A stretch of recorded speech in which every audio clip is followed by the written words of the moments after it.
IELTS speaking এবং writing marking ক্রাইটেরিয়ার একটি important part হলো লেক্সিক্যাল রিসোর্স। সেক্ষেত্রে ফ্রেজাল ভার্বটা হয় খুবই ইম্পর্টেন্ট। এছাড়াও লিসেনিং এবং রিডিং এ ভালো করতে হলে অবশ্যই আপনাকে ফ্রেজাল ভার্ব জানতে হবে, কারণ ফ্রেজাল ভার্ব ব্যতীত আমরা একটা সেন্টেন্সের অ্যাকচুয়াল মিনিং নিতে পারি না। যেমন রিচ, রিচ অর্থ পৌঁছানো, আর রিচ আউট অর্থ হলো যোগাযোগ করা। এখন আপনি যদি রিচ আউটের মিনিংটাই না জানেন, তাহলে কিন্তু আপনার সেন্টেন্সের মধ্যে অ্যাকচুয়াল মিনিংটা নিতে পারবেন না। সো আজকে আমরা 15টি ফ্রেজাল ভার্ব শিখবো, যেগুলো আইএলটিএস এর জন্য খুবই কমন। প্রথমত হলো reach out. And Murray asked if I would reach out to you to see if you would come on as his guest. I told you I can reach out and break you.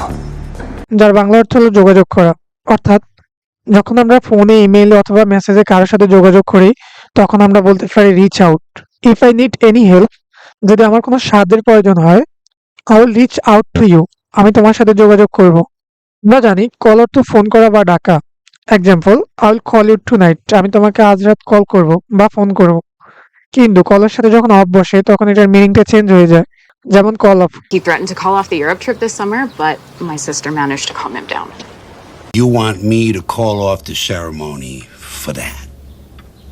Who sent you? কোনো কিছু বাতিল করা। To cancel something that was planned or arranged. অর্থাৎ যখন আমাদের পরিকল্পিত কোনো কাজ, অনুষ্ঠান, মিটিং ইত্যাদি আমরা যখন বাতিল করে দিই, তখন আমরা বলতে পারি call off. Example, they called off the match because of heavy rain. অতিরিক্ত বৃষ্টির কারণে তারা ম্যাচটা বাতিল করে দিয়েছিল। টেক অর্থ নেওয়া। Example, please take this book, দয়া করে বইটি নাও। কিন্তু take over. I've been sent down to take over from Chief Willoughby in light of last night's unfortunate event. The brass likes it so much they made me take over the Manhattan Engineer District. যার বাংলা অর্থ হলো দায়িত্ব নেওয়া অথবা নিয়ন্ত্রণ নেওয়া। To take control or responsibility for something from someone else.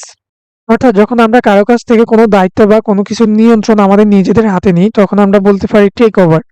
Example, she took over the project from me. অর্থাৎ সে আমার কাছ থেকে প্রকল্পটির দায়িত্ব নিয়েছিল। এক্সপর, জিজ্ঞাসা করা। I asked him A question, আমি তাকে একটা কোশ্চেন জিজ্ঞেস করেছিলাম। Ask for. Ask for an outside room. Don't ask for permission. Ask for forgiveness. যার বাংলা অর্থ হলো কোনো কিছু চাওয়া বা অনুরোধ করা। To request for something that you want or need. অর্থাৎ যখন তুমি কারো কাছ থেকে কোনো কিছুর জন্য অনুরোধ করো বা চাও যেটি তোমার প্রয়োজন, তখন তুমি বলতে পারো আস্ক ফর।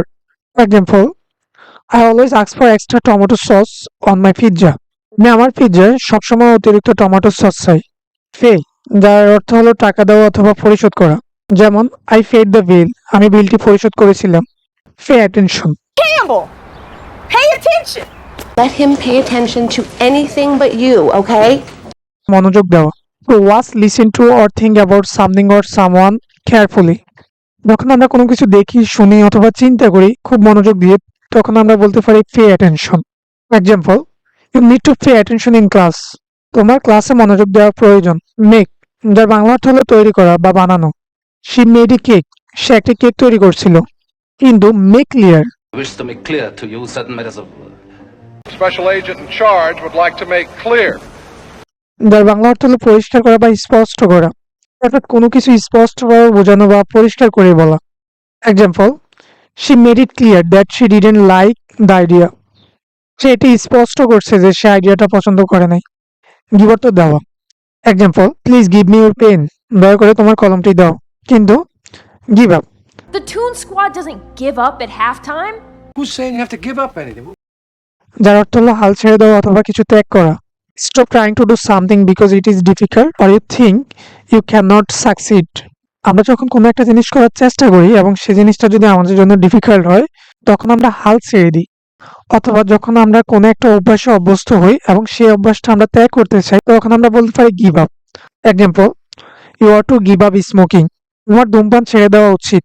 পাস, যার অর্থ হলো পাস করা অথবা অতিক্রম করা। Example, I passed the exam, আমি এক্সামটিতে পাস করেছি। কিন্তু pass আওয়ে। I think maybe when people own things and then they pass away, a part of themselves gets printed on those things. Pass away quite peacefully. যার অর্থ হলো মারা যাওয়া অথবা die. আমরা জানি লুক অর্থ তাকানো। এক্সাম্পল, লুক এট মি, আমার দিকে তাকাও। কিন্তু look for. I'm looking for someone. You have to look for the ball. যার বাংলা অর্থ হলো খোঁজা অথবা অনুসন্ধান করা। Try to find someone or something. অর্থাৎ যখন আমরা কোনো ব্যক্তি বা বস্তুকে খুঁজি, তখন আমরা বলতে পারি look for. Example, she is looking for a new job. সে একটি নতুন চাকরি খুঁজতেছে। Look after, Look after. Look after these. যার অর্থ হলো যত্ন নেওয়া অথবা দেখাশোনা করা। To take care of someone or something, যখন আমরা কোনো ব্যক্তি, প্রাণী অথবা কোনো জিনিসের যত্ন নিই বা দেখাশোনা করি তখন আমরা বলতে পারি look after. Example, she looks after her mother, সে তার মায়ের দেখাশোনা করে। বিরত পাওয়া। Example, I got a new job, আমি একটা নতুন চাকরি পেয়েছি। Get back, It's the guy telling you to get back in your nice truck. যার অর্থ হলো ফিরে আসা অথবা ফিরে পাওয়া। To return to a place or return to A previous situation, অর্থাৎ আমরা যখন কোথাও গিয়ে ফিরে আসি বা আমরা আমাদের পুনর অবস্থা ফিরে পাই তখন আমরা বলতে পারি গেট ব্যাক।